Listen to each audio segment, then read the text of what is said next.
Welcome, everyone. Thank you. We are pleased to have the panel on open access. This will be moderated by Ken Fellman, and I'll let him introduce his team. Thank you. Okay, thank you, Audrey. Thank you, everybody, for sticking around till the end. This should be an interesting panel.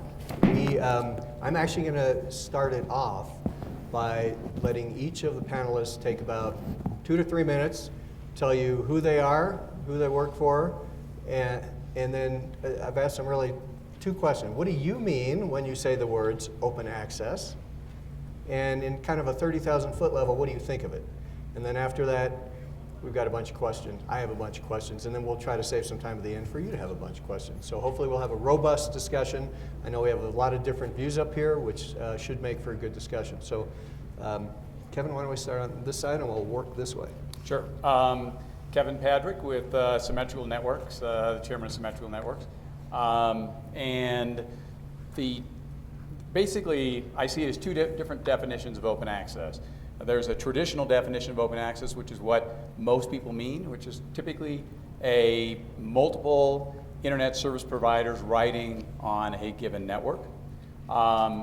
There's a more modern definition, which is the one that I feel most strongly about, and that is really letting the competition exist on over the top as opposed to over the network. I'm sure I have plenty of time to go into great detail on that, but that summarizes our position. Okay, Roger. So I'm Roger Timmerman. I'm CEO of the Utopia Fiber Network in Utah. That's a group of 11 cities that have built fiber to the home there, and it's open access. We don't get to define what we mean by open access because for us in Utah, it's defined for us by our state legislature. So we have a requirement in Utah that cities are not allowed to provide telecommunication services without partnering with private companies to do so.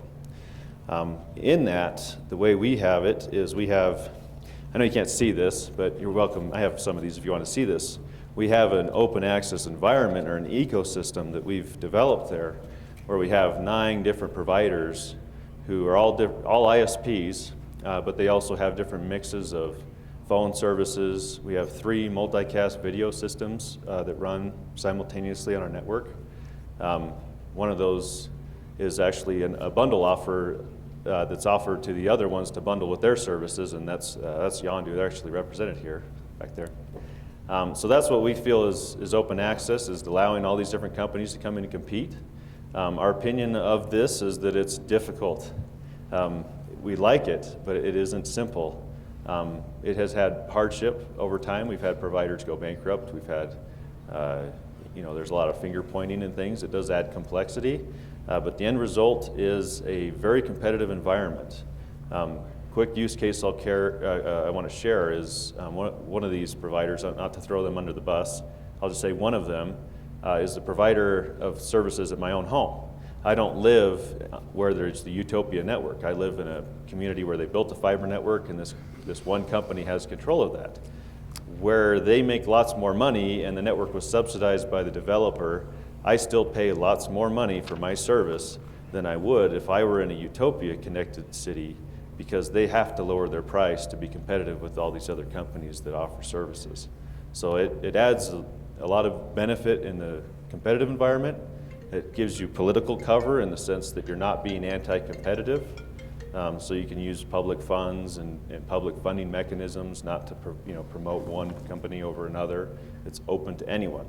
Even the incumbents in our area, we openly invite them to come and join and benefit from this network. So it's politically it has good positioning with open access. It also works well despite the challenges, and we're big fans of it. So sorry, that was way more than my 3 minutes. All right.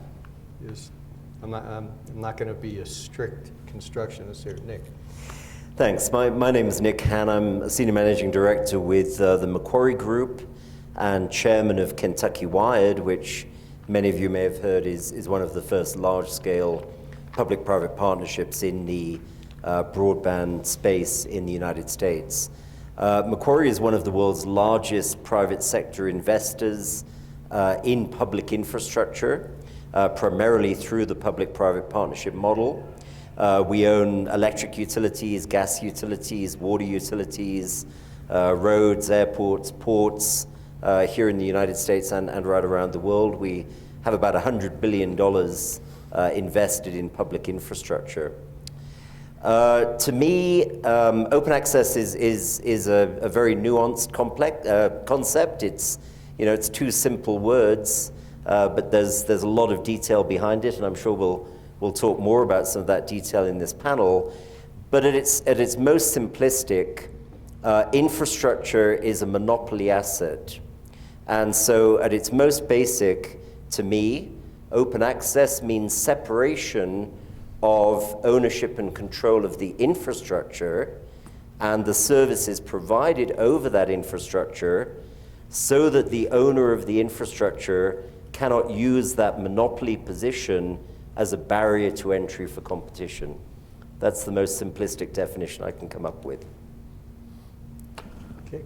My name is Matt Larson. I'm CEO of VistaBeam. We are a fixed wireless internet provider. We cover about 40,000 square miles across eastern Wyoming, western Nebraska, and northeast Colorado. My definition of open access is having a relatively level playing field that doesn't change over time. I had some bad experience with very early proto open access back in the DSL days, and that turned me into a wireless provider. So I'm not going to be a big fan probably of most of the open access. As far as the future of this, I think that it's a rocky slope that's fraught with peril. And from what I've seen, there's a lot of complex things in open access that could bring it all falling down if it's not taken care of properly. So I'm the skeptic on this group, I guess. All right. Skeptics are okay. So I've got a bunch of questions here. My daughter got married a couple years ago, and all the people who gave the toast came up with these pieces of paper, and then my son got up to give his toast, and he says, it's 2014, I can use my smartphone for this. So I figured in 2016, I can use my phone for these notes.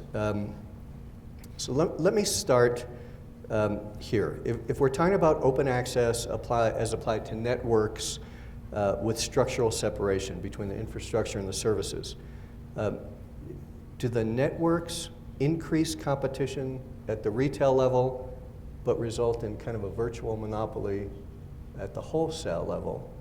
And if your answer to that is yes, or perhaps, is that a good thing or a bad thing? So maybe I'll take a first crack at that. I think the answer is yes. It's a qualified yes in that whoever operates the network is always going to bear the operational performance responsibility. So to have a bad operator of an open access network is just as bad as having a bad operator of a wholly owned network. One of the great things about the public-private partnership is that if we operate a bad network, the network isn't owned by us, it's not controlled by us, it's owned by our governmental counterparty. And if we're operating badly, firstly, they don't pay us, and secondly, they take the network back and find somebody who can operate it according to stringent SLAs. So I think your issue really fundamentally goes to performance. Yes, you need somebody who's going to perform, you need somebody who's incentivized to perform, and you need somebody whose toys are taken away from them if they don't perform. And I think it's very different. When I look at SLAs, in the telecom industry, very, very few of them have real financial penalties attached to failure to perform. In PPPs, there are real monthly performance deductions if you're not meeting the performance requirements, the speed, the capacity, the reliability, the availability of the network. Anybody else want to jump in there? Well, I just say, look, that on the way that open access is working today in most areas is that there aren't SLAs, there aren't pricing agreements. Typically, the way that it's done is the belief that the competition will exist through the different service providers, and those providers then, through that competition, will essentially self-regulate. And the difference between the way that we look at it is that exactly what Nick said, you need SLAs, you need pricing agreements, and the most efficient networks out there are the ones that only have one operator on the networks. And you can measure the efficiency. The ultimate efficiency can be measured by the price point to the retail consumer. Roger, you had something? Yeah, just to make a comment on that, I think the providers do somewhat self-regulate. Is this working? Okay. These things we give out a lot because we have to reprint them all the time. They're constantly changing their pricing and competing. They're not setting things, and so they adjust. That flexibility does help that environment. And so our wholesale rate is always the same. We don't adjust that. So your comment or your question had to do somewhat with the monopoly at the wholesale level. Yeah, I think it would be a little bit crazy for someone to come in and build fiber in a city where we have open access fiber infrastructure. So in some ways we have a monopoly, but we do always still have the wireless providers and incumbents to keep us honest. We always need to make sure that the wholesale plus the retail of our model is still competitive over those other options. And so there is a potential. So far, we still get very good take rates and feel like we've been able to have if it is a monopoly, it's a monopoly that allows everyone to benefit from a retail level, and we're okay with that. It's a good model. But there's nothing inherently in open access which leads to poor performance, just like there's nothing inherently in a sole controlled network that leads to good performance. It's how you structure it, I would conclude. Okay. Matt, anything you want to add to that one? The thing I think I'd have the biggest concern about it, you've got, if a provider is flexible enough to look at the different tools, if you've got a problem with the structure of the network and the way it's set up, there are alternatives. You can overbuild, you can put up wireless, you can do something different. I'm talking from the provider point of view, that you can kind of work around it. But it can put a big dent. The experience I had with open access a long time ago, we're talking probably 20 years ago, we were using DSL loops, or alarm loops, just dry copper pairs, to provide DSL service. And for the first couple of years, everything went well, and then the terms were changed. And part of that was because the company that was giving us access to the loops decided to get into that business. And one of my concerns with open access in these situations is if these fiber networks are put out and if it's determined that, wow, we aren't making as much money off this open access model as we would if we were offering service, all of a sudden they get into the business and it becomes a little bit of a burden for the other providers that are supposed to be competing on it. And that's a situation that I would have some concern about. But to me, Matt, that's the antithesis of open access. If that's the problem with some of the models that claim to be open access, where, remember, my definition was separation. If I own the infrastructure, I don't provide services over the infrastructure, I provide the infrastructure. If I provide services, I don't provide the infrastructure. As soon as you muddy those waters, and you've got somebody operating and investing in the infrastructure who's responsible for being a good corporate citizen and making it open access, that's never going to work unless you've got a regulator sitting on their head saying, that's unfair, which is not the basis of the model. The basis of the model is separate the ownership of the infrastructure and the provision of the content over the infrastructure. But that's that. But the problem with that is that's that continuum, and maybe we could bring up the one slide. I mean, that's the continuum that are on your desk here. The operations. So I think, Nick, what you're talking about, we're not getting that slide up, but if you look at the continuum of operations. It's up, Ken. Oh, it's up, okay. So on the very left-hand side, I think what Nick is saying is that it's more capital intensive, and if it's more capital intensive, it's more of a natural monopoly. And so if you run over to the very right-hand side, it's more of a commodity. And that's where I think Nick says that's what true open access would be. Because if you take, for example, Google Huntsville, and I'm not criticizing any model here. Anybody that rolls this out, I think, is doing a great job. But it's way over on the left-hand side, and it's called open access. And really, relative to ISPs providing services to residential customers, probably very unlikely you're going to have more entities ride on that network. If you're on the right-hand side, it's way more of a commodity, and then you end up with inefficiencies, and we can talk more about that. But I understand exactly what you're saying, Nick, is that sometimes the systems are called open access, even though they're way over on the left-hand side, but it's just a different level of natural monopoly, and when you have that, it's not really open access. I'd agree that there's a lot that's labeled open access in the market at the moment, which looks nothing like open access if you take my definition that it has to start with separation of ownership and control of infrastructure and content.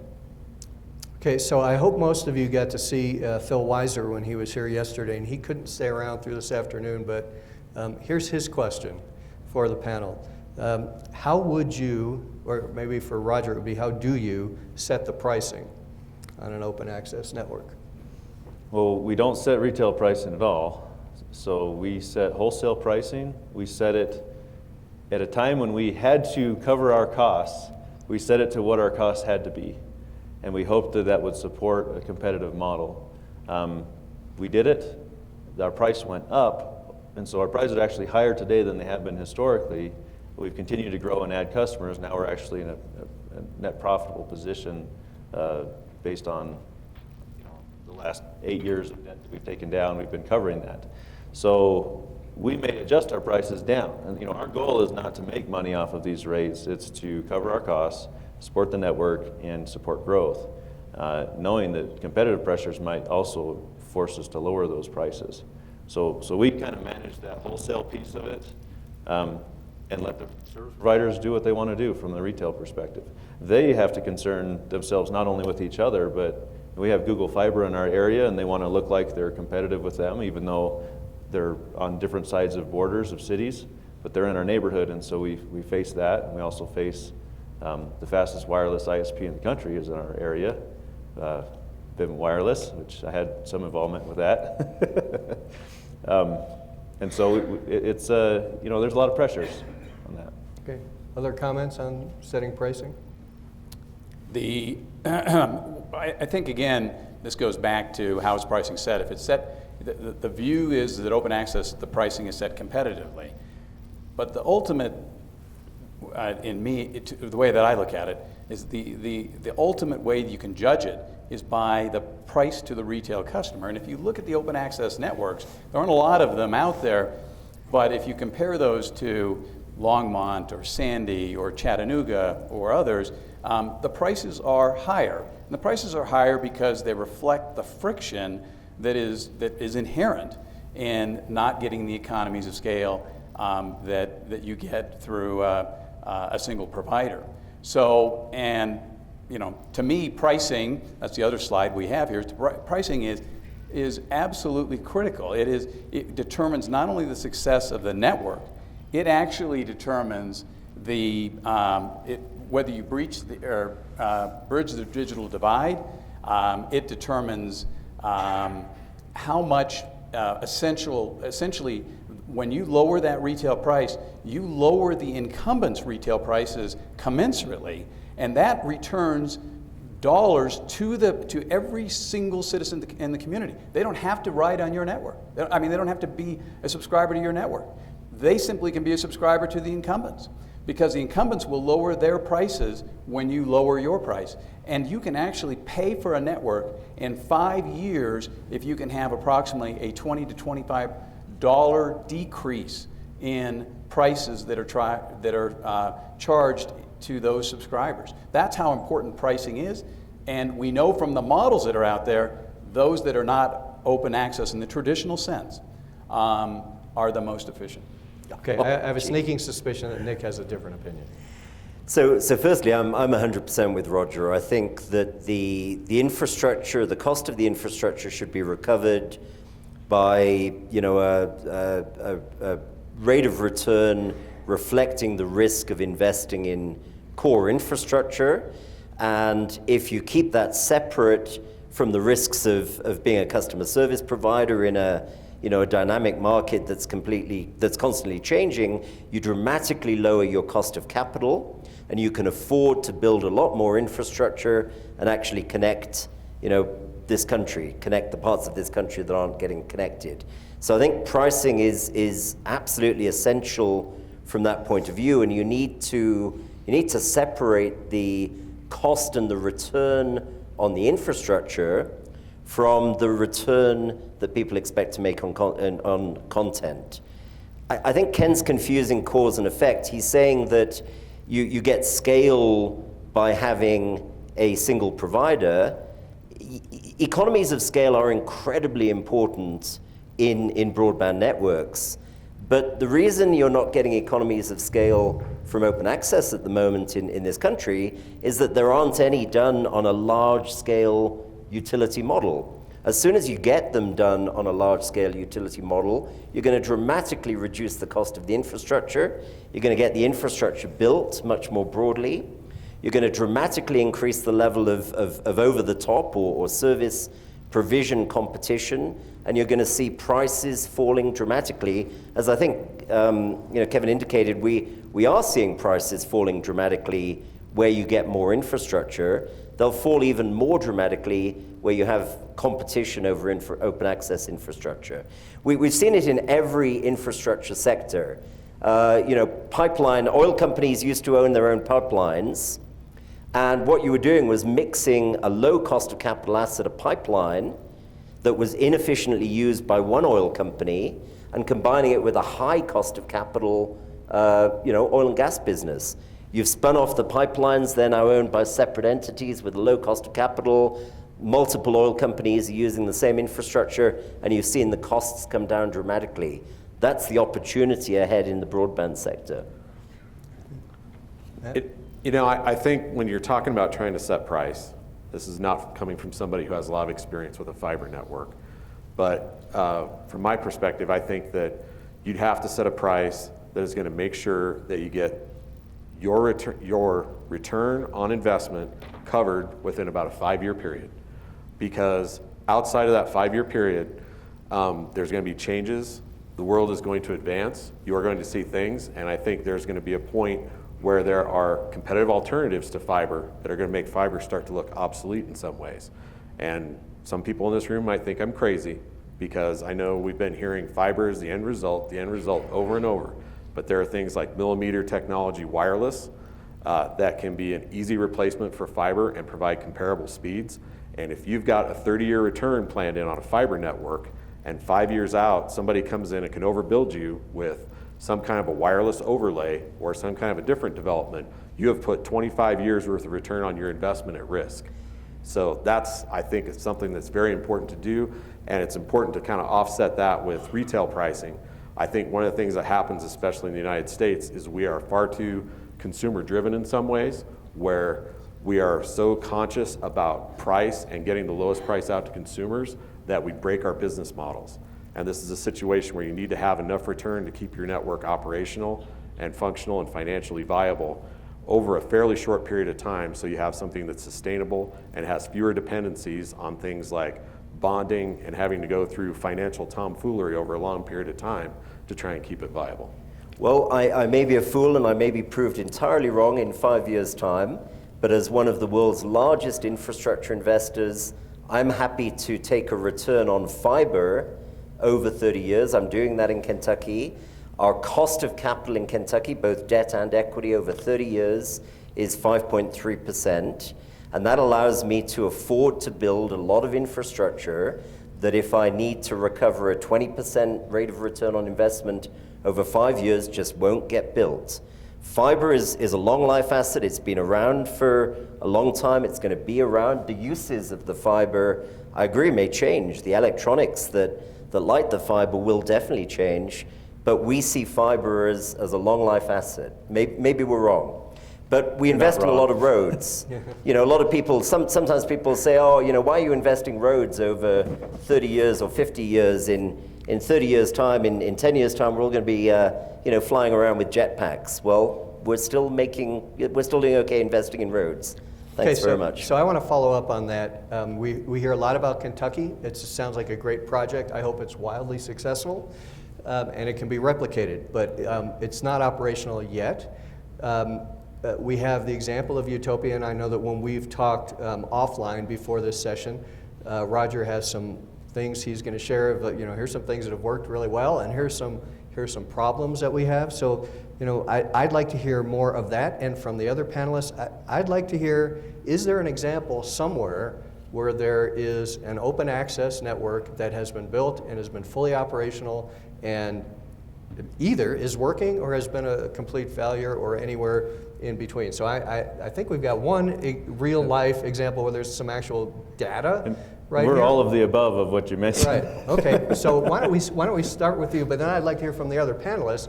Say, where else is this happening where we can talk about actual results as opposed to, what our best estimates are as to how this is going to play out?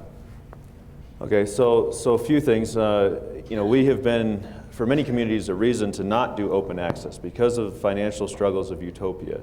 It built a massive backbone and massive core to support networks across many cities and burned through much of its money without subscribers paying into that. So that was a big mistake. It was spread too thin across too many cities rather than focusing on smaller areas and progressing across those where they could market and target and get revenues to pay back the debts. And so that was a big mistake. They also had service providers that were immature and failed initially, and so they didn't have good agreements with them. One of their initial providers was AT&T, and they walked away and didn't answer phone calls, and it was a devastating time for Utopia. So over time, we've worked with providers who have been more reliable. We have a higher cost of entry because we don't want someone running an ISP or a provider out of their basement. We want legitimate companies. Collections have been an issue, and so we've kind of tightened things. We get payment up front instead of in the rears. There's a lot of vetting of providers. There's SLA agreements. A lot of these things all help us. And so now we have a long list of providers, and if one of these fails or otherwise defaults, whatever, we have a very simple path to move them to another provider, maintain the customer base, and continue forward. In the past, we've had some emergencies of, oh crud, what do we do? Half of our customer base is on a provider with video. We don't have video head end to put them on. It was a little more frantic. So it isn't easy to get to the environment that we have and the stability we have, and that's why in earlier comments I've made this morning where there is an opportunity potentially for some of the communities interested in doing open access that rather than home grow your providers, or if you have providers you want to support but want to supplement your network with others, as we look at costs for getting transport to cities in Colorado and other places, and you start dividing that across customers, you may be talking $1 or $2 per month per customer to enable the Utopia connection to come into that city and allow all of our providers to come in. Now they're not all going to choose to, but to make an invitation to them to say, hey, would you be willing, if in this fiber project, to hire a local technician and have a local presence and come in and compete on this network? We would like to see that happen from our perspective. I mean, it doesn't really benefit us directly other than the sense that we want to promote other cities and let them benefit from the stability that we've finally gotten to after many years of fighting with different models and with struggling service providers. Okay. Other panelists?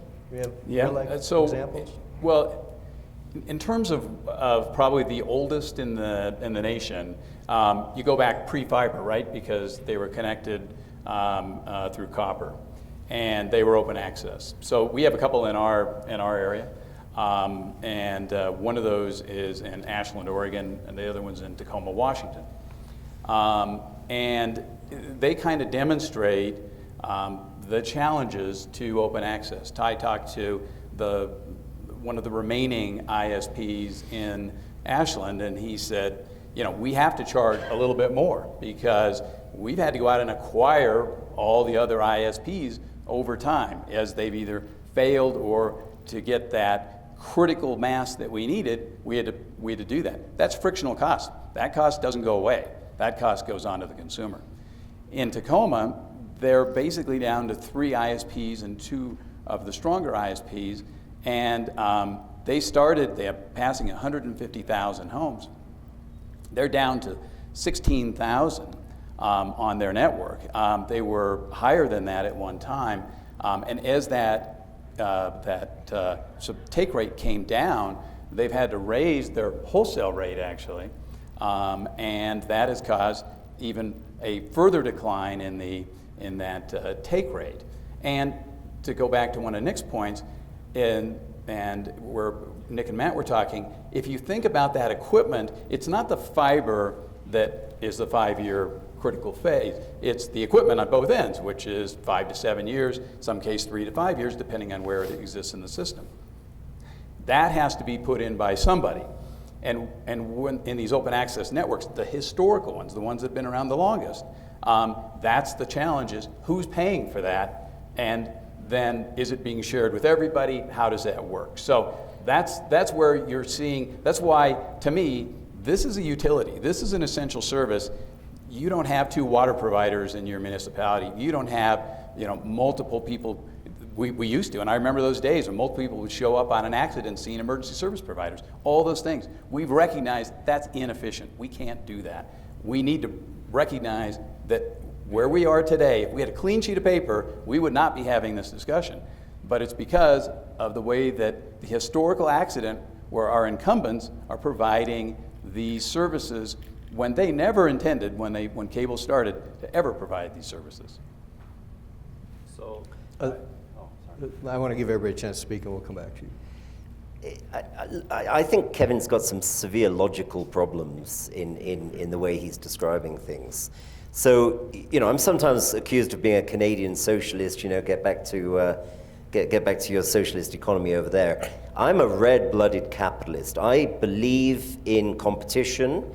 If, one ISP grows bigger and stronger and more efficient and better, better quality of service, whatever it is, than other ISPs, and they gobble up all of the little fish and become the provider, I'm perfectly happy with that.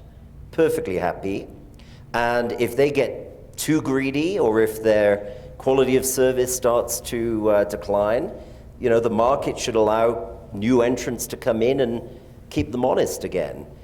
What I struggle with is the playing field being tilted in favor of that ISP because they control the infrastructure as a barrier to entry. I grew up in the 1980s in the UK. If I'd been in the US, I would have been cheering for Reagan. I was a Thatcherite. And back then I believed in privatization because I believed that the private sector can do things more efficiently than government. And frankly, I passionately believe that now after a 30-year career. But I also, having spent most of that 30-year career around the world in infrastructure, I'm also very, very aware that infrastructure, whether it's a fiber optic network or a road or an electricity network, is a monopoly asset. And there are basically two ways of dealing with that. You regulate the hell out of it, which is not very efficient because frankly government regulators never keep up with the market, or you enforce separation of the ownership of infrastructure and the service provision. And that's the way you get an efficient market. And you get a market that allows the best ISPs to outperform, allows them to buy up the weaker competitors, but it also makes sure that they can't use their control of the monopoly asset of the infrastructure as a barrier to competition and a barrier to entry. They have to be better than the competition. They have to offer better service, better pricing, whatever it is. They have to be better. They're not just relying on infrastructure.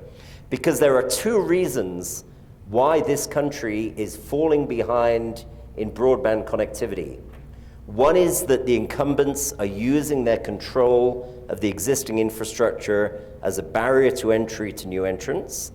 And the second is Matt's problem, that the whole industry wants a 20% plus rate of return on investment over 5 years. You cannot build universal infrastructure on a return profile over 5 years. It's just not possible. It doesn't work in infrastructure. That's why this country is not getting built out with fiber. You can't do it with fiber. You certainly can. At a 5.3% cost of capital over 30 years, you can build fiber pretty much everywhere, just like you built electric wires pretty much everywhere back whenever you built your electric wires, So 1930s. you bring up a great point, because I've heard this analogy to the electrical wires and the power infrastructure as being a corollary to broadband. And I see that as just being completely wrong, because the corollary we have is we don't have to build the wires, because we can beam broadband with wireless. We don't have to build a fiber to every house. We don't need to have a gigabit to every home in the country. We need to have adequate connectivity for the purposes that people are using it for. And this whole idea of gigabit everywhere, complete digital inclusion, the sort of thing that we talked about with wires and electricity, is just completely off the grid as far as I'm concerned. Because in a lot of ways, if you look at our power infrastructure right Actually, the idea now. is that people aren't off the grid. But What's that? Well, the yeah. idea is that people aren't off the grid. But here's the thing, we have an antiquated power infrastructure now that we have. I've talked with some electrical engineers that have talked about our 1950s level technology electrical grid that is in massive need of upgrading. And do we want to build a fiber infrastructure that's going to have those same burdens 30 years down the road, requiring that return? Because we could have, the other thing that's happened with our power infrastructure is that a lot of the economic control of that infrastructure has been centralized. It used to be all these communities would have their own little power setup, and they'd have their power plant, and they would take care of their own wires. And now that's been outsourced to corporations. Warren Buffett's company has gone out and bought, Berkshire Hathaway has gone out and bought all these power utilities. They got rid of people, they got rid of maintenance, they don't have the parts they used to have. They're maximizing their return. They're doing what they're supposed to do as a corporation. That's not necessarily in the best benefit of the local companies. And do we want to repeat that same thing with broadband? Do we want to go out and build this infrastructure, the infrastructure that looks like what we should do now and meets our needs now, but may not necessarily meet our needs in the future, and may not necessarily be the best alternative in the future, especially if we're signing away local control of assets to outside companies, whether it's through another company that has control of the investment, of the finance, or of the operation of it. Those are the things that I have a concern with. I like to have local control and the ability to work with my local people around me and have accountability. And that's where we've really had a problem in the United States. Part of why we've fallen behind is because of that concentration, because of this monopoly, considering this to be a monopoly asset. And it's taken away local control. Companies got rid of, we used to have 30 employees at the local phone company, more than that. And now it's down to maybe 5. Your call goes to a call center. I used to be able to go down there and talk to somebody. Not anymore. That's the thing I think we need to get away from and have more localized control where people can actually say, this is what we need to have. Okay, Roger. So a couple of comments. One on wireless. I actually spent the last couple of years building wireless networks, and the stuff that was being installed 3 years ago is being replaced. I mean, wireless is not a long-term play. It's something that constantly needs to be refreshed on very short term. And I don't care if you go in there and say, oh, well, now I've got 60 gigahertz. That stuff will be replaced in a few years. It is not a long-term asset. Fiber is. I mean, we started the Utopia Fiber project 12 years or so ago, and we were out there saying, hey, this is going to be great. And people say, oh, wireless is going to be, it's going to just obsolete all this stuff in a couple of years. Well, the demand is higher today than it ever has been since we started our project, and it's increasing. And the wireless stuff is falling further and further behind. And it's not that it's not fast, it's that it doesn't distribute well, okay? You can do a nice point-to-point gig. Works great. You can do multiple gig point-to-point. But there is not a point-to-multi-point wireless solution that can keep up with the demands. That doesn't exist. And so there is not a last-mile solution that works that is anywhere near the capability of fiber and can keep up with the demand that we see happening right now, that growth. Anyone in the business is watching this 20 to 30% annual bump every year in the usage of our customers, and it goes up and down a little bit in that. But wireless is not keeping up with that. So fiber it can, and the economics do work. I mean, people keep coming back saying, this doesn't work. At a 20, 25, 30, there's different models, but in that type of time frame, you can pay these things back, and those assets will be good for that amount of time. And you know, it's like I said, it's only increasing in that direction, that the demand is going up. There's another thing I wanted to respond to. I forgot. All right, so Oh, you think I've got to say something real quick on that, because I have a 5-year cycle on our wireless equipment. We've gone through and we've cycled our wireless equipment every 5 years, and we've been able to keep up with customer demand. I'm not saying what service it's- do you deliver? What's that? What's your retail speed? 12 meg generally. Garbage. Garbage. Are you kidding me? Are you Hey, kidding if me? Netflix 12 works, meg? people are happy. I don't even know what. All right. Here's the thing. I got to respond to that, because I think there's an artificial push. People that have fiber think that gigabit is the answer. Consumers don't care. As long as their services work, they don't care how it gets to them. How many in the room believe that 12 megabits is good enough? You've got to be kidding me.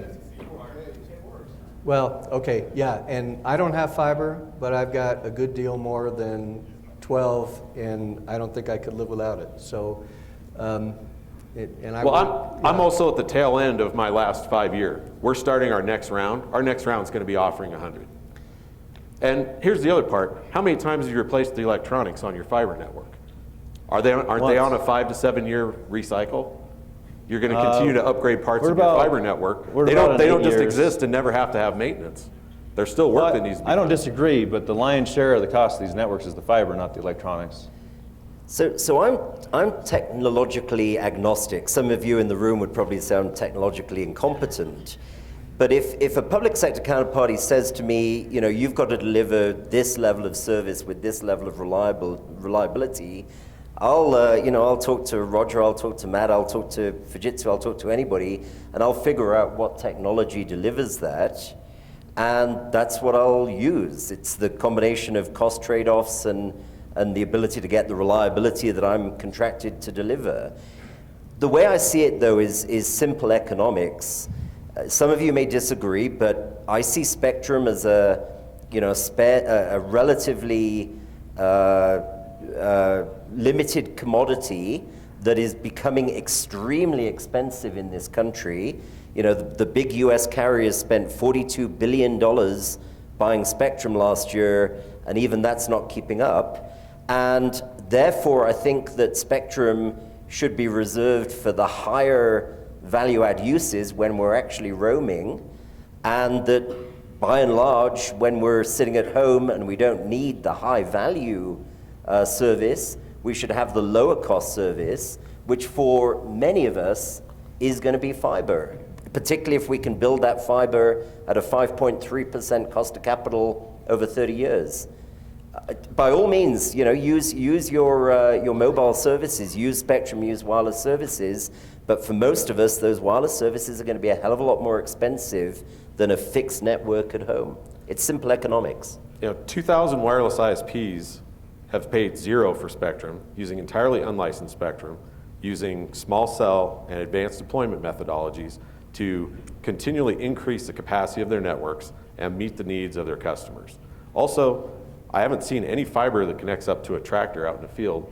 I haven't seen it going out to wellheads, to a lot of the things to deliver Internet of Things, and that's where wireless is still going to continue to play a big part of it. I'm not a wireless hater. I absolutely understand. agree. I'm just let's bringing up use fiber where it makes sense, because fiber is a cheap, long-life asset in many situations.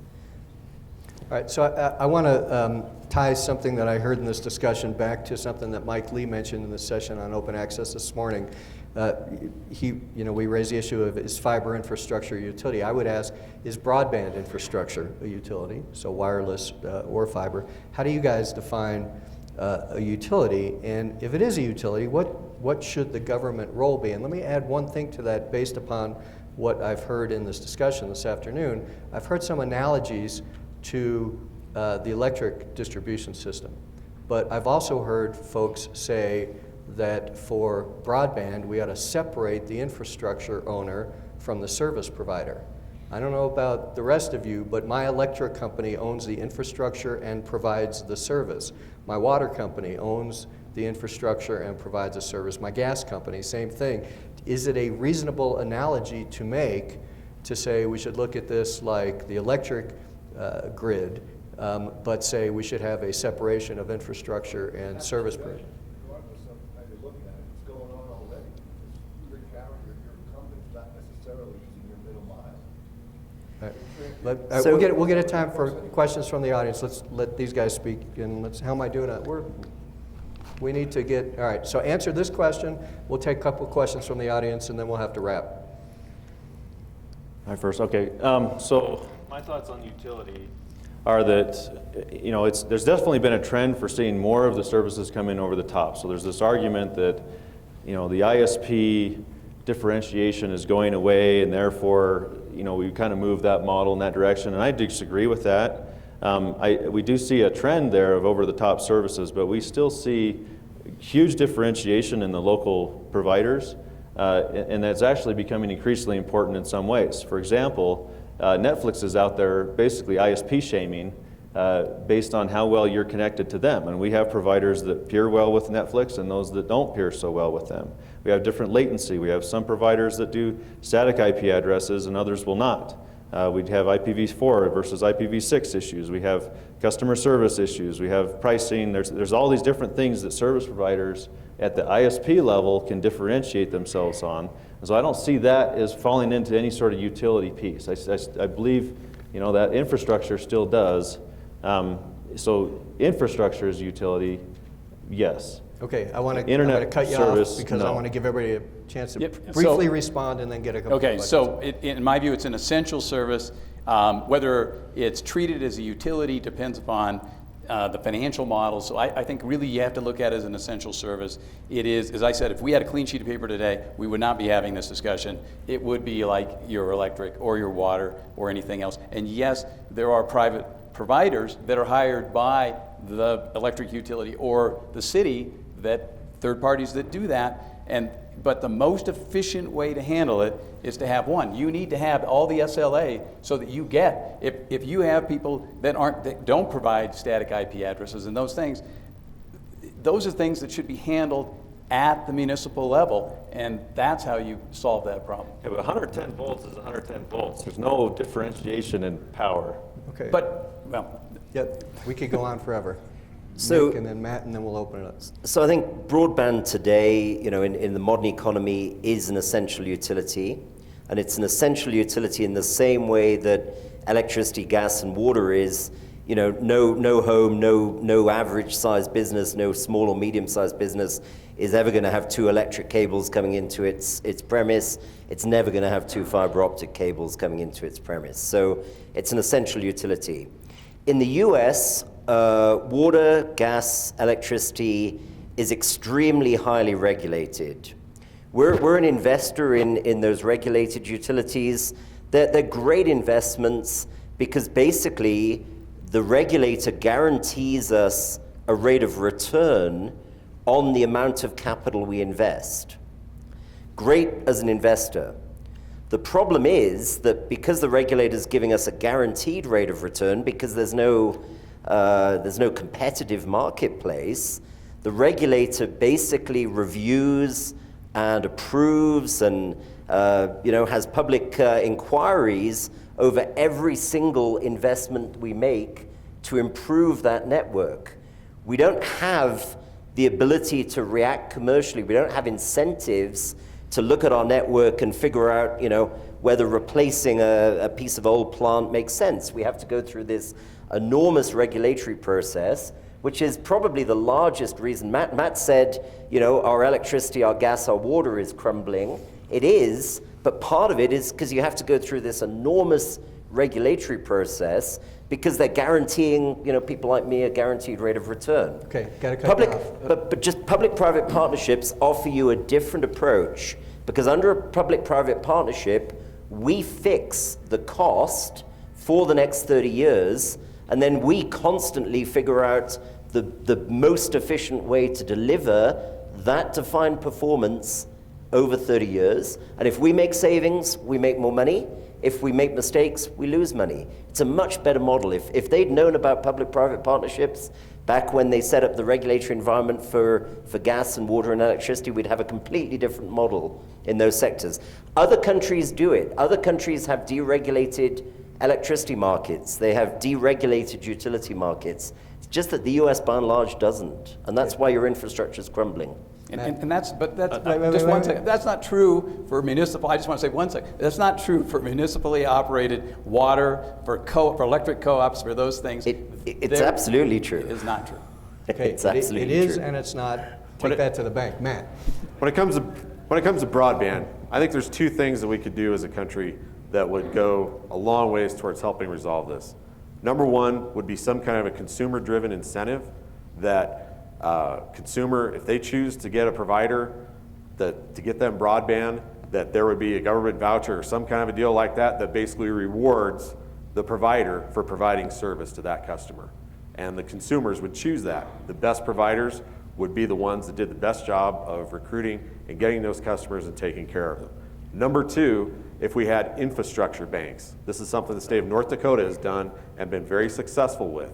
We have an issue with our infrastructure. It's difficult to look at that because it doesn't have the kind of rate of return that's appealing to a lot of financial institutions. Very appealing to me. If we have an infrastructure bank that companies could borrow from to go out and build that infrastructure to replace the subsidies that we have right now, which are essentially generating very little or no return and a ton of bureaucratic BS that everybody has to deal with, then I think we would have a much simpler setup that would enable a lot of innovation. Okay. Jeff, do I cut? No questions? No, we do a couple of questions. Okay, a couple of questions. We're running out of time. All right, we're running out of time. Who's got a question that they absolutely have to ask? I want to make a comment. This is one of the best debates I've seen. Well, thank you. Thanks. It's fun. Anybody? I know we're getting between you and awards. Sure. Yeah, Drew. Yeah, this last point is really good and key. So electricity, water. Use your teacher voice.